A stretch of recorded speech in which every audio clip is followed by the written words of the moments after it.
பாப்பாவை பாருங்க சாப்பிட்டுட்டு இருக்கா. வாரி சாப்பிடுங்க நீங்க.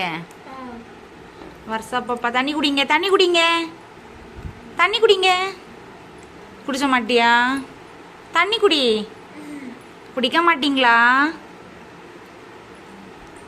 குடிப்பீங்களா? கை தாங்க, கை தாங்க.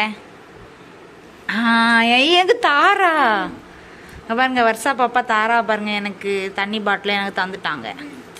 பாவம் வருஷா பாப்பா கையை பாருங்க, பார்க்கவே பாவமாக இருக்குது. நேரில் தான் தண்ணி பாட்டில் கேட்குறா, கொடுத்துட்டேன். ஆமாம், சரணி அக்கா சாப்பிட்டுட்டு இருக்காங்க. சரணி அக்கா என்ன ஒன்றுமே சாப்பிடல, சோறை பாருங்க அப்படியே இருக்குது. தா தா தா தா தா தண்ணி ஊற்றி கொடுங்க, தண்ணி கேட்குறா போல. துறக்கி எனக்கு ஊற்றுங்க. அது போர் தண்ணி, இது ஊற்றுங்க. இதில் தாங்க, நான் ஊற்றுறேன். அதில் ஊற்றுங்க. போதுமா பிள்ளைக்கு? போதும்.